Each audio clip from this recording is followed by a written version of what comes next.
ভোর আনুমানিক ৫টা। চারিপাশে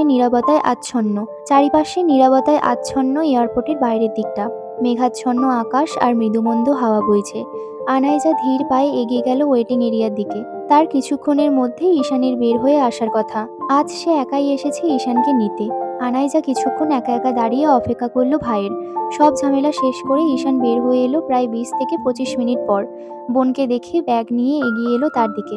আনাইজা চেয়ে রইল শান্ত চাহনিতে। ঈশানের চোখ মুখ শক্ত, দেখতেই খানিকটা এলোমেলো লাগছে। তবে আনাইজা সঠিক বুঝে উঠতে পারল না চোখে মুখে এই অস্থিরতা, ক্লান্তি, এলোমেলো ভাবটা কি এত পথ ভ্রমণের জন্য নাকি অন্য কিছুর। সে হাত বাড়িয়ে ছোট বাচ্চাদের মতন করে ডাকলো ঈশানকে। জান বাচ্চা কাম। ঈশানের মুখাবয়ব এবার কিছুটা নরম হলো। কমলতার সাথে বোনকে জড়িয়ে ধরে মাথায় চুমু খেলো। নিঃশব্দে ছোটবেলার মতন বোনের কাঁধে মুখ লুকিয়ে দাঁড়িয়ে রইল। কিছু সময় অতিবাহিত হলো ওইভাবেই। নীরবতা ভঙ্গ করলো আনাইজা।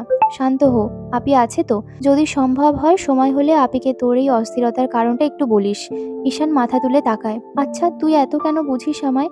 আমি তো তোকে কিছুই বলিনি, তাও ঠিকই বুঝে গেছিস। তোর মতো সবাই এমন হয় না কেন আপি?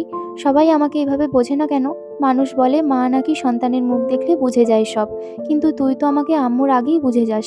ঈশানের বড্ড ইচ্ছে হলো কথাগুলো বলতে, তবে বলা হয়ে উঠল না। কথাগুলো মনেই রয়ে গেল। হসপিটালে নিজের টেবিলে বসে আনাইজা পেশেন্ট দেখছিল। এটাই তার শেষ পেশেন্ট ছিল। একটু পর লাঞ্চ আওয়ার শুরু হবে। আজ এই পর্যন্ত তার সাথে শাহরাজে দেখা হয়নি। শেষ পেশেন্ট দেখে শেষে আনাইজা বসে বসে লাঞ্চ আওয়ারের জন্য অপেক্ষা করতে লাগলো। এক জায়গায় অনেকক্ষণ যাবৎ বসে থাকতে গিয়ে তার বিরক্ত লাগছে। পাশেই আয়েশার ডেস্ক, তবে সেখানে আপাতত পেশেন্ট আছে, তাই সে ওইভাবেই বসে রইল চোখ মুখ কুঁচকে। তখনই তন্ময় এসে তার সামনের চেয়ার টেনে বসলো। আনাইজা চমকে তাকায়। আপনি এখানে কেন? আপনাকে না বারণ করেছি এখানে আসতে? আনাইজা ঝাঁঝালো কণ্ঠে বলে উঠল। রিল্যাক্স, তুমি কিন্তু আমাকে তাড়াতে পারো না আনাইজা। আমি তোমার সিনিয়র স্যার হই, তাই আমি আসতেই পারি। আর শুধু আসতেই নয়, যা ইচ্ছা তাই করতে পারি।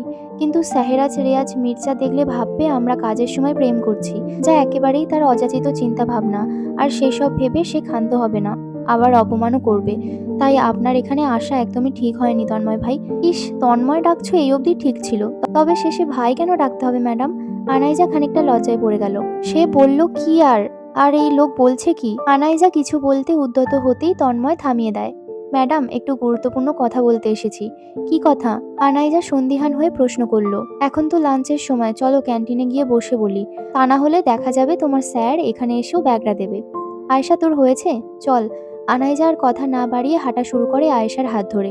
আনাইজা আর আয়েশার সামনে, তন্ময় তাদের পেছন পেছন হেঁটে লিফটের কাছে যায়। ক্যান্টিন নিচতলায় হওয়ায় তারা নিচে যাওয়ার জন্য